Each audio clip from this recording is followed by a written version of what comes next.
What introduced you to Miss Earth and being the first and only American who won the title?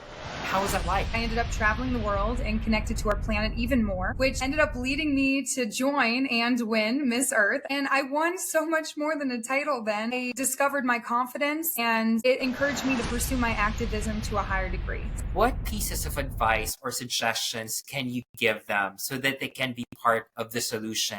I don't have anything to do with manufacturing. I don't have a say in design and production. It's not my direct actions that are causing the issues. However, I was in a position where I could at least say something about it. It's not about convincing people to believe. It's about encouraging those who are willing to act.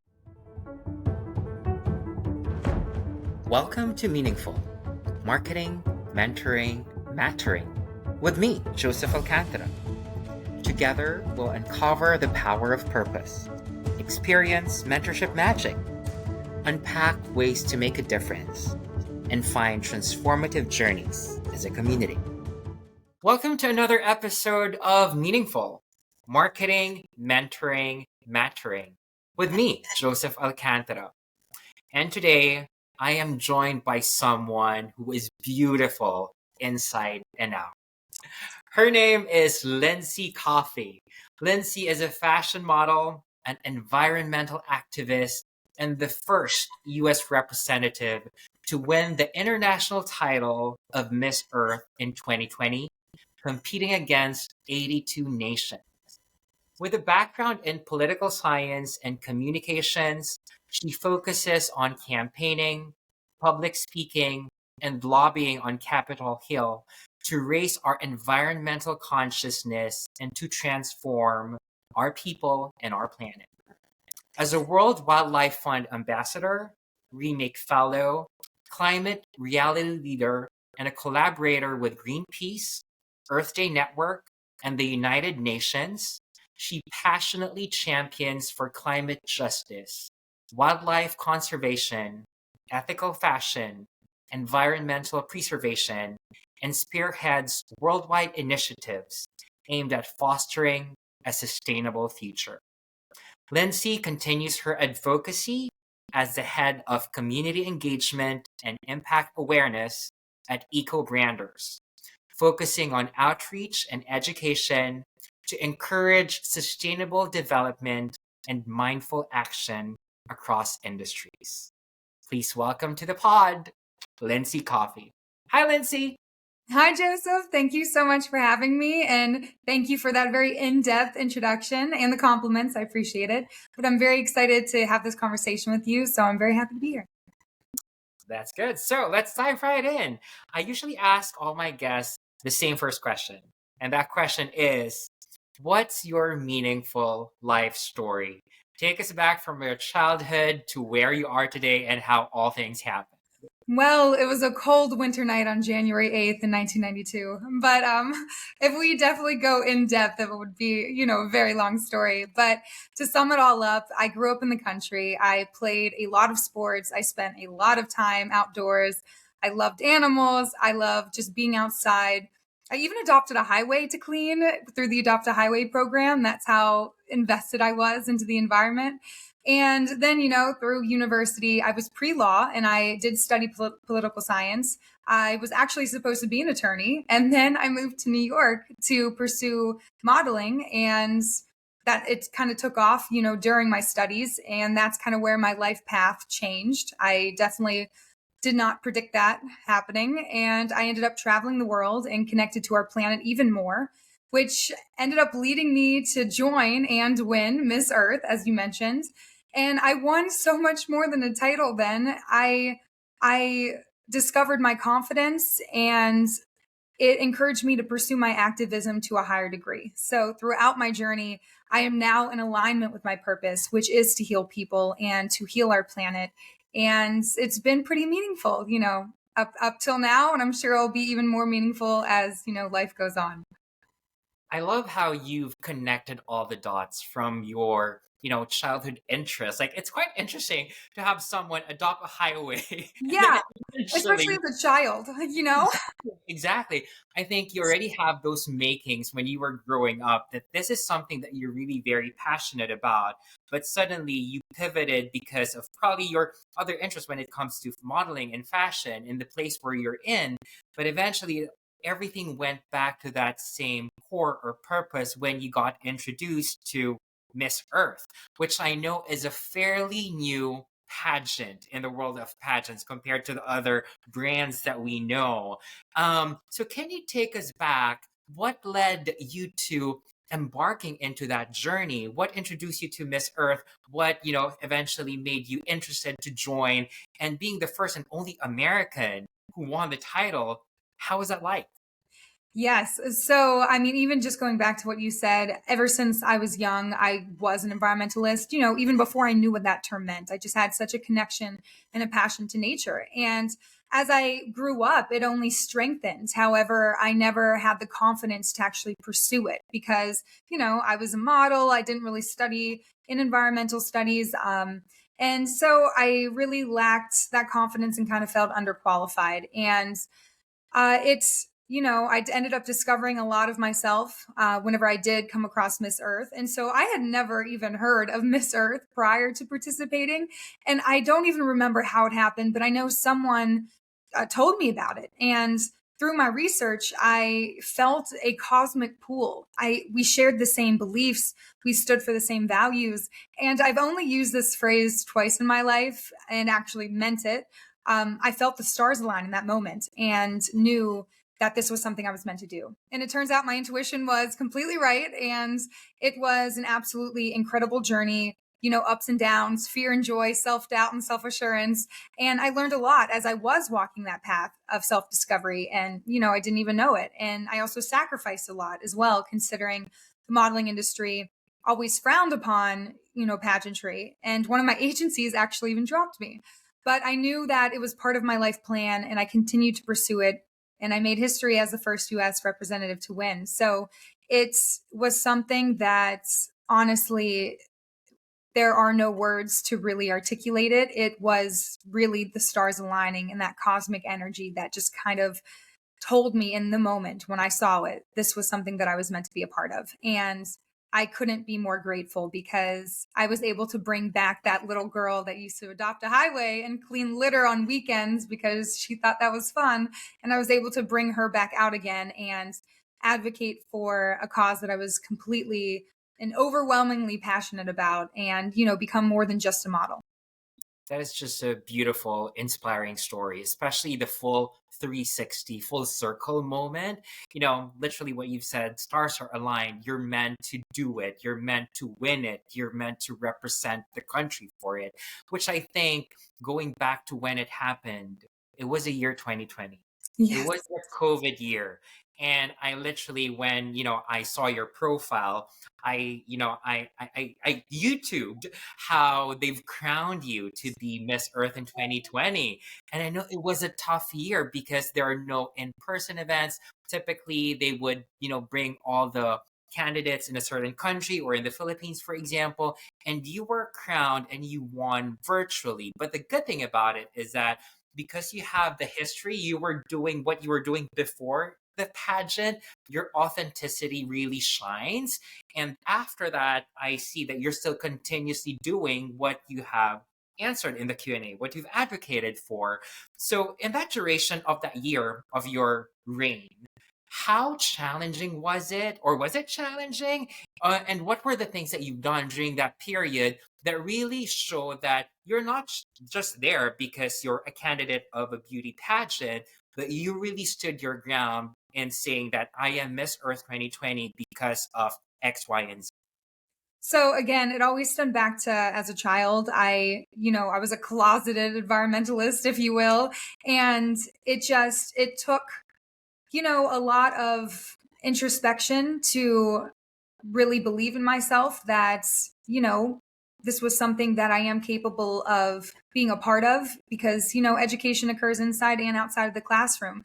I can't be dictated, my life cannot be dictated just by my background, my education, my career, even like, your socioeconomic status. There are so many things within our lives that we cannot let us hold us back and allow us to have a limited mindset and limited belief system that tells us this is what we should be doing, this is what we should not be doing, and what we're qualified for, what we're not qualified for. There's so many things that go into our head, but it's common because it's fear, and everyone has a lot of fear within them that keeps them from, reaching their goals. And it ended up taking, COVID and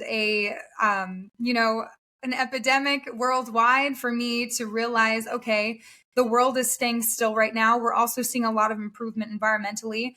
Also through my travels with modeling, I saw so much destruction firsthand. And it was my time to really just step up and, show the world that we need to have more voices to speak for Mother Nature. And even though at the time I felt I was still underqualified, I just took a risk and I said, I'm going to see, what I can do and what I am capable of. And sometimes we do have to put our backs against the walls to see our true potential. And that's what I really had to do. And winning Miss Earth ended up showing me that I'm more than capable, and it's really put me on the path to pursue my activism publicly and not feel underqualified for it. It's quite interesting how you are manifesting that imposter syndrome, and then you've won it, and then you have the lived experience right now that really makes you truly qualified and validated that your passion, if it's coming from a place of authenticity and real purpose, then nobody can say that you're not qualified for something. Which brings me to my next question, because your advocacy is really focused on, sustainability, loving the environment, doing everything that we can in this modern day and age, so that we can be part of that solution and future proofing what Mother Nature is like literally giving to us right now. So let's first start with identifying the challenges that you've seen. If you're going to tell me, Joseph, the top probably 3 problems that we need to address, what would those challenges be? Well, there are a lot of contributors to the climate crisis, a few of them being pollution, biodiversity loss, and the water crisis. And there's a lot of things that we can address where we actually do have modern day solutions. It's simply a matter of advocating for those solutions, showing support, and that the general public is wanting to go into this specific direction. But I will say, even though we have physical main contributors like pollution that are hurting us, I feel like what's hurting us the most is the lack of action to do anything about it. So we know what the problems are. We know that we are the problem, but we are also the solution when it comes to solving this crisis. And because of the lack of action, I really don't believe it's a lack of caring. I believe it's a lack of knowledge and a lack of awareness. And if we can have more activists and more advocates start to raise awareness about what is happening in the world and connecting everyone to this crisis, because everyone is affected by the climate crisis just in different ways, and most people aren't even aware of that.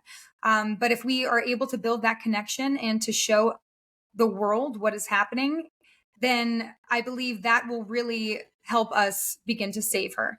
And it's just a matter of educating also the right people at the right time in the right way. So it's really a strategic move in order to see a drastic change and a drastic shift for the better. But I also know there's a ton of complications that come with it as well, where, progress is slow, but it's still progress. And that's something we shouldn't be despondent about, and something that we should still continue to work for.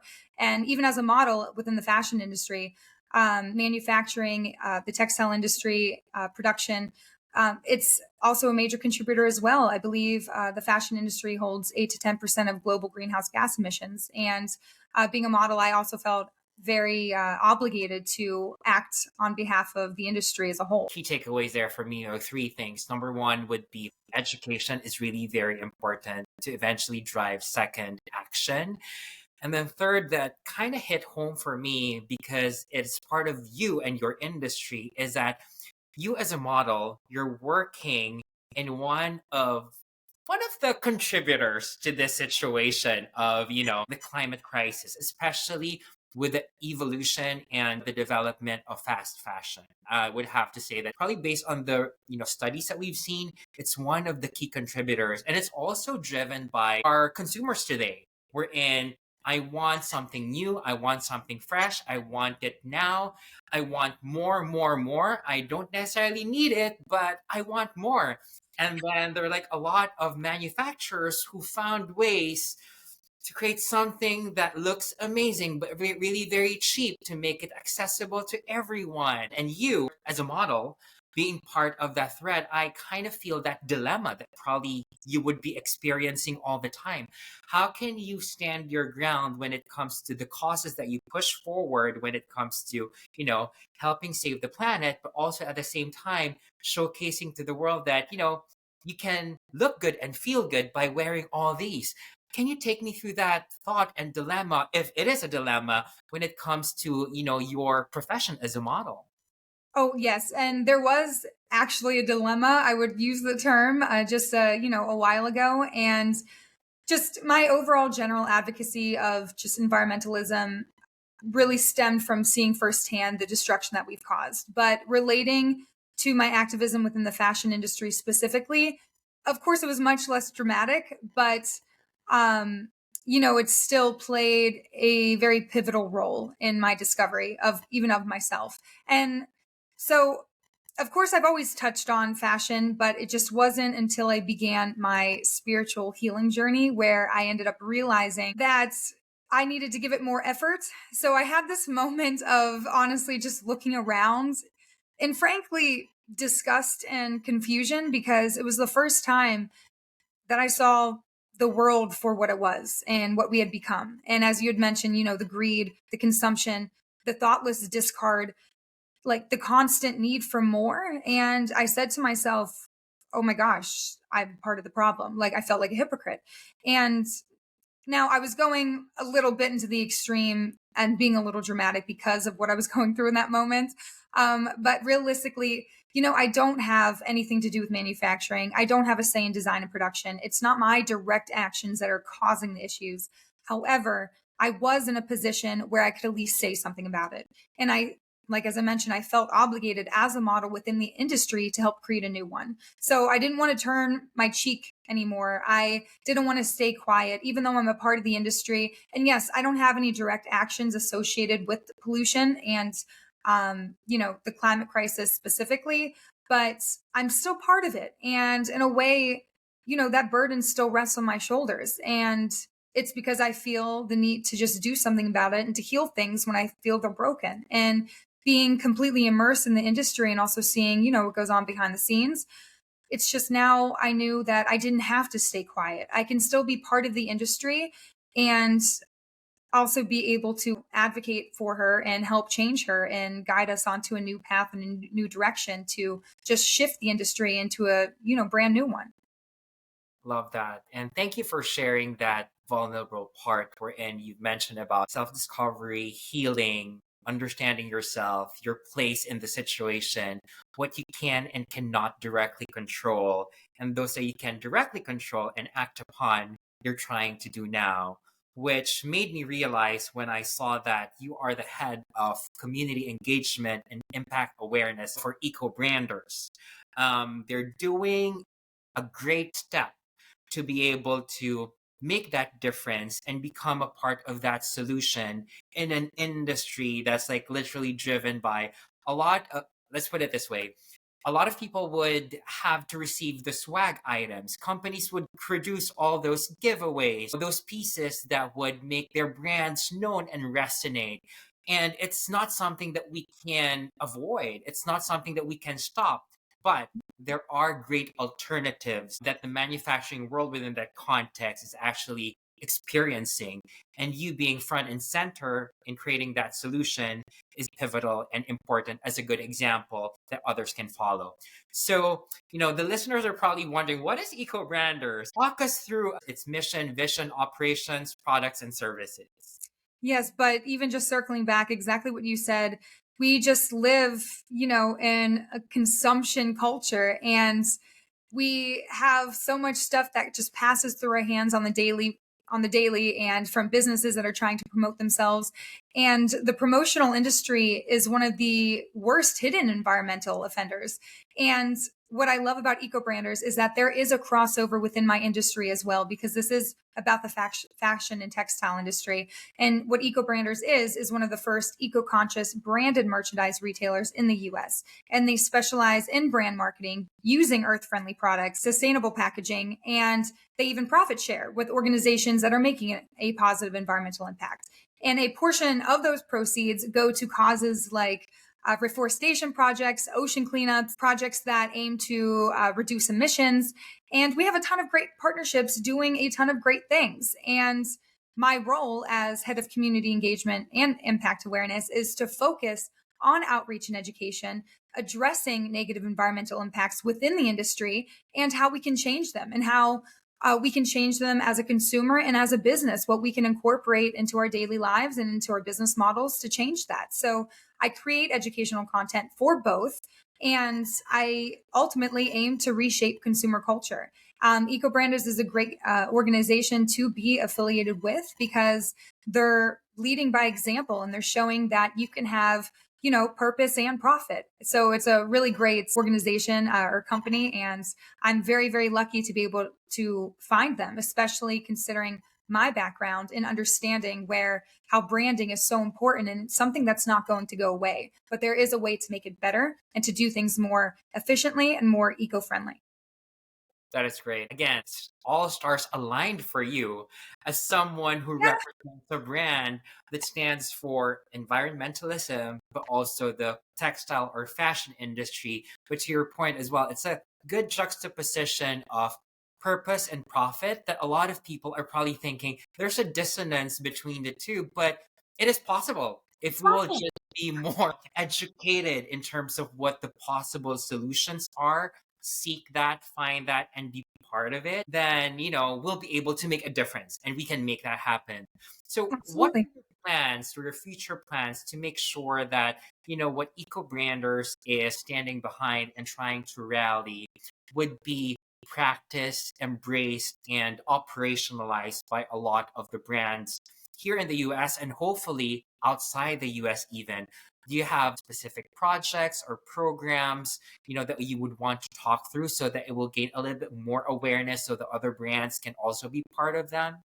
So, EcoBranders loves to incorporate and encourage brands to implement a reduce, reuse, recycle policy. And you can do that in so many different ways. And just for some examples, to reduce, you can buy less products, but buy better products and give them to only those who want them. And that also has a major benefit on your business because you're actually saving money by not buying this mass truck of products that are ultimately going to end up in the garbage can because you're handing it out to whoever wants it rather than someone who could potentially be a loyal customer that would appreciate it.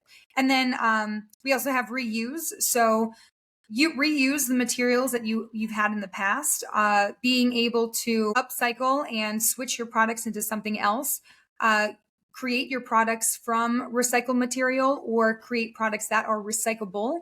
And then we also have recycle. So you can also take those materials as well and donate those excess materials or merchandise to causes or to charities. And you can also implement buyback programs or give back programs where you'll be able to take that excess merch off their hands, or if somebody doesn't know how to recycle them properly, have them gift it back. And there's just a ton of other ways that you can incorporate something that fits and is more suitable to your business model. And EcoBranders, we're not, again, we live in a society that is based on consumption, and EcoBranders, it's not an anti-consumption. We're just, why would you do things this way when there's a better way to do it? So we're kind of anti-unmindfulness. And we do show that alternative way of doing business, even outside of the reduce, reuse, recycle. And we even personally take on products that meet a strict product criteria. Where they have to be made from sustainable materials and they cannot contain virgin wood or, come from non-renewable natural resources. And then there's also, we source from suppliers sharing the same commitment to sustainability.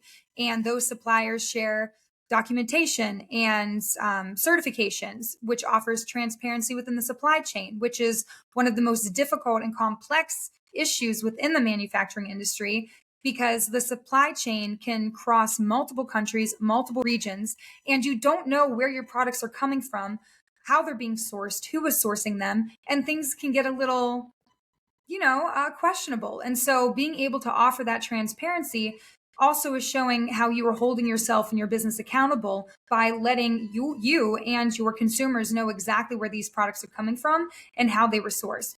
We also offer carbon neutral shipping, which I feel carbon offsets are one of the easiest things that you can implement into your business model because you literally don't have to change a thing. You can keep your business running exactly how it is, and all you have to do is invest in carbon offsets. Now, that is kind of my scapegoat to, being a little bit more green because again, you aren't changing anything. You're just, basically donating your profit sharing almost just to offset carbon emissions elsewhere. So that's also something I feel everyone should incorporate because it is even the easiest thing to do. And we also offer sustainable packaging. And of course, my role, we have educational tools that are very informative to better yourself as a consumer and better yourself as a business. And then just, promotional efforts in general. The products that you do choose reflect your brand image and values. And so when you're a business with purpose, you're thoughtful about your products. And when you physically represent values you say you believe in, it's all essential in creating that brand loyalty. So EcoBranders helps you achieve that. And even if you're not a fellow tree hugger, our products are still useful. They're of great quality. They're durable. And as you mentioned, the cheap products and stuff people would give out that are poorly made, they break easily.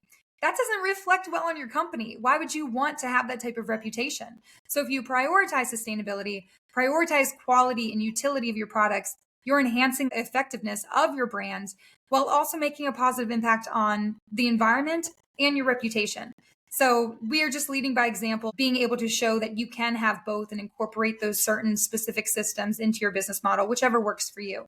And it's a positive outcome on both ends. Those are great tangible examples and proof points, Lindsey. It's like one of the best pitches that I've heard from someone because I know that probably you and the company have heard or received feedback in terms of, oh, it's so difficult to do, or we're gonna change the operations completely, or how relevant or important is this, or are we gonna invest more? But I think to your point on finding small tweaks that you can apply within the organization or your business operations, or better partners who can hold your hand and take you to the better option, I think would be a great starting point. And I'm glad to hear that, branders would be there to help most of these brands and these companies to have a better alternative. So we can do our part to be able to be part of that solution. Exactly. And there's so many options we have now because everyone had that mindset of sustainability versus profitability. But as we've been saying, you can have both. And it's just whatever you want to incorporate that suits you and your business model. You don't have to be perfect. Just make those changes within your systems and see what works for you. So you have, renewable energy you can invest in. You can do those carbon offsets as an alternative. You can just donate to other organizations that are passionate and are doing, making a difference. So there's just so many different ways that you can greenify your business. Mhm.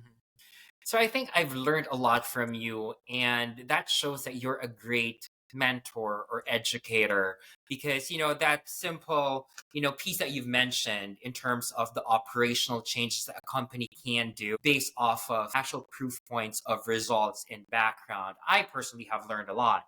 So I think that coming from your wisdom, from your experience and your passion as well as a mentor, I want to break it into two questions because you're in the fashion industry. So if there would be designers or people who are directly involved in the fashion world, whether designers or models, who would want to be like you, becoming part of the solution in an industry that's quite difficult to manage within the context of environmentalism and climate change, what pieces of advice or suggestions can you give them so that they can be part of the solution instead of being a part of the problem? So speaking in reference to designers and those in my industry, for designers specifically, I want them to understand the significance of being the future of fashion. They're the next trendsetters, and they have the power to completely shift the industry. So I want them to look at sustainable design as an opportunity for creativity and for innovation. And for models and just for anyone else that's looking to get involved, find your voice, get involved that way to be active and like do what I'm doing or do it in different ways that plays to your strengths. So, if you're a speaker, speak, a writer, write. It doesn't matter how you engage as long as you simply engage. And there's such a challenge when it does come to advocating. And a lot of people do grow very despondent when they want to, see a change, but they don't know how to go about it. And everyone always underestimates, I feel like, the power of their voice, the power of their own choices. And I even, can relate to that even through my Miss Earth journey, as we touched on, where I just doubted myself and I doubted my capability. And one of the greatest challenges I feel we face is just, our behavior and even just changing consumer behavior, since we're talking about consumption. And it's when people are aware of the negative impacts. A lot of people even suggest companies are the solution, like regulate the companies, let's put everything on them. And that is a solution, but it's not the only solution. And it's when activism it comes into play, where, us as people, us as activists, us as consumers, we control market trends through supply and demand. So if there's still a demand for it, then there are going to be more companies to pop up to supply that demand. And so we as people don't understand how powerful our voices are within this industry. And the best way to push through any obstacle is to always talk about it. And I emphasize using your voice. And again, using your voice in any way, whether it's speaking, writing, photography, art, anything that goes with your strength. And the first step to change is always going to be awareness. So knowing who to speak to is crucial as well. And a lot of people want to preach to anyone in their view, but depending on the call to action, you have to be strategic about it. And I've always said it's not about convincing people to believe, it's about encouraging those who are willing to act. And that is where your efforts will create the greatest impact. So don't waste your time getting everyone in the world to sign on or to support you. We only need 3.5% of the population to create change. That was a study conducted by a political scientist that BBC News ran. And when it just comes to changing our habits, of course, I even want to engage with anyone who will listen, but only to educate and create familiarity with them, which I feel like is great as well, because even if they're not interested, you can at least provide them with a little bit of knowledge that just makes them familiar that something is happening, and they can just keep it in the back of their minds. But the real solution stems from connecting with like-minded people. That is a very good stat and good point as well, because a lot of us are, probably thinking, oh, if I do something, will it even matter? But you're right. I mean, it's just a matter of finding the right people within your circle who would have the same, like-minded approach, like-minded belief and purpose. And then if you're all together, then your voice is amplified and your actions collectively can really make that difference. The other part to it that I want to ask you as a mentor or someone who can give advice would be for the everyday people, the Joe Schmo like me, or, that young girl like a Lindsey who was like 8 or 9 years old, who's thinking of adopting a highway right now to make a difference, but doesn't know if it will make an impact, the specific things that she can do. What would be your inspiring piece of advice to them, as someone who has gone through that journey and is very knowledgeable right now, so they can contribute and become part of that solution? Definitely, just even what I said, using your voice, I feel like is the number one way to make a difference and educate those around you. But also we can buy from designers and businesses that already have a commitment to sustainability. That's incredibly helpful because, again, going back to how consumers control market trends, they control supply and demand. So purchasing from designers and companies that already have that commitment is going to be just incredibly helpful. And also just becoming more aware and mindful of purchases, of environmental impacts, of just these negative effects and the consequences of our actions. I mean, that's invaluable knowledge and information that will help you understand this world, understand life, and honestly have a new appreciation for it to see how precious it is. And I also know there are unfair responsibilities that do fall on, the people, consumers, where these manufacturers are creating these products, yet we are the ones that have to deal with the end of life of the product. We are the ones that are responsible for recycling it properly, and even knowing how to do it, because some people don't. And then there are also the research that we have to do to see if a brand is greenwashing us or not. And a lot of brands are, but we don't have the resources or the knowledge to dictate what is greenwashing and what isn't. And so I also like to recommend using these cheat sheets that do all of that research for you to find out if your brand is truly sustainable or greenwashing. And some of those are goodonyou.eco and remake.world. They have a brand directory as well, and ethical consumers. And there's also a ton of other sustainable fashion indexes out there that you can also utilize. But I can't stress enough also how important it is to vote for representatives that have a pro-environment agenda, because I truly believe the truest solution to any crisis is within our legislative branch. And also your actions, share what your knowledge with your friends and family, and encourage them to do the same. That is like literally solid recommendations there, Lindsey. Like that everyone can immediately jump on and do immediately to be part of that solution. I also love how you've mentioned the concept of greenwashing. I think for those folks who are not really, brand marketers, for them to dig deeper into understanding if they see an ad that talks about, hey, we're green, we're helping the environment, it's like looking deeper if they really are as brands. And I'll definitely link the websites that you've mentioned so that it can be a tool for our listeners, for them to find out if these brands are really true to what they're trying to tell us as consumers. And I think we are in this situation. Consumers are also very smart right now because we know if a brand is authentic or not. I think brands are now successful not just because of good products or services, but the real purpose behind why they do what they do. And I think consumers right now, to your point, if we'll be able to collectively educate ourselves, be more mindful, do our own research, and find ways to really see what we can do to be part of that, investigative solutions for these brands who are selling to us, then at least we'll be able to do our part. So thank you for sharing that great advice to everyone. Oh, absolutely. And I also forgot to mention, even on my website, you can check out even just small scale behavior modifications that people can incorporate in their daily lives. And that's Lindsey Coffey. And it can just be an array of things where, it's turning the lights on your phone from light to dark, or signing petitions. And I also have petitions on my website you can sign as well. Or I have an option where you can even volunteer. So you can find organizations and nonprofits around you that need an extra hand, that you could find something that aligns with you and that you're interested in, and go and volunteer with them. So it's just about being a mindful, not just consumer, but a mindful human, and knowing there are a lot of people out there that are motivated by the wrong reasons and have, ill intention, but we are so powerful and we are in charge of every single choice that we make. And every choice we make does have a consequence, and it's up to us to determine if that consequence will be positive or negative. So just don't underestimate the power that you actually hold within your own life. That's great. On the lighter side of things, Lindsey, because our topic's like very purposeful, cost-oriented, and a bit heavy, but I want to dig deeper into the lighter side of things on Lindsey's life. So with everything that you're doing, you're wearing a lot of meaningful hats.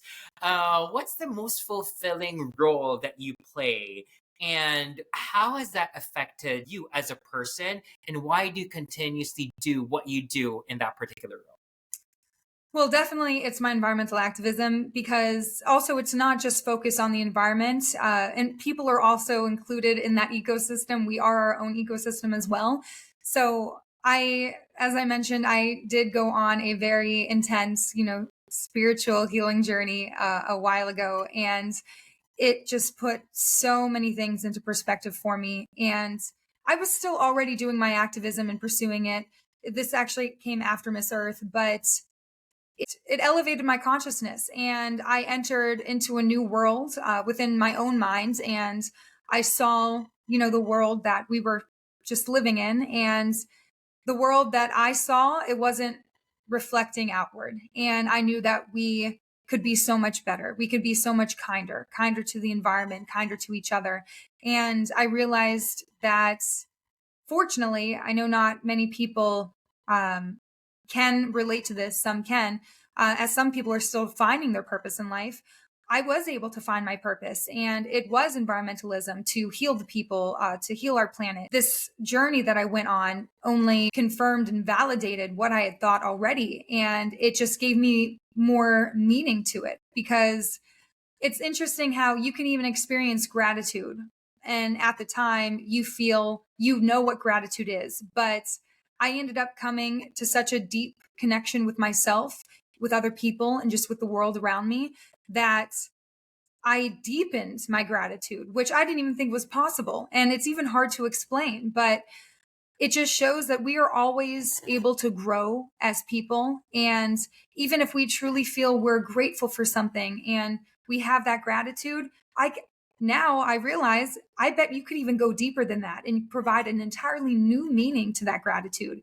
And I feel so connected with this world and with those around me, and so empowered to be able to try and make a difference, whether it be in one life or many, and to try and pull the world within myself that I believe is a beautiful world that we are meant to live in, and try and bring that outward so other people can experience that and live within that world too. Because that world is just full of love, it's full of light, and it's full of peace. And I think we need more of that within even our own lives, and be able to share that with the lives of others as well. That's beautiful and really very inspiring, Lindsey. You've mentioned the title of this podcast twice, well, words of it, which is meaning and meaningful. I usually ask all my guests the same last question. So I'll ask you that last question, and that is, what does a meaningful life mean to you, and how do you live that every day? Well, meaningful, I guess, yeah, I've been using it, is a very good word. So, who wouldn't want to use it? Which I also love, the title of your podcast. And meaningful, for me, a meaningful life is a fulfilling life, and it's a life full of purpose. Now, that specific purpose can be different for everyone. Not everyone has the same purpose, or the same external purpose, but I do believe everyone has the same internal purpose. And I believe living a life outside of yourself, as in being compassionate, kind, empathetic towards others, that's the foundation of everyone's purpose internally. And, you don't have to save the world or a community, but living beyond yourself, even if it's, for the person next to you, that's how I define a meaningful life. That's beautiful. And I hope that everyone learned a lot from you as well and was inspired by everything that you've shared. So I want to give you the floor now to let our audience know how they can best reach out to you, or with EcoBranders as well. Let us know how we can contact you for potential collaboration and, volunteer programs as well, so they can be part of that solution. Yes. So you can also contact me personally through my website, lindsey-coffey.com. You can check out EcoBranders, ecobranders.com. And we also have an education and awareness page that you can see all of the tools and just the educational content, where you can learn as a consumer and also learn as a business. And my social handles, basically my name, Lindsey Marie Coffey, across the board. You can also find me on Instagram. That's my, main outlet. And EcoBranders is also at EcoBranders. So I'm always open to, talk, answer questions, help you navigate through life, and even direct you to a potential cause that you know of but don't know how to get involved in. So any questions are welcome, and I gladly accept. Thank you so much, Lindsey. Continue what you're doing. Continue advocating for the environment. We need more of you. And again, hopefully everything that you're doing right now will continue to be successful. Thank you so much. Thank you, Joseph. It was an absolute pleasure, and you're absolutely amazing. Thanks for having me.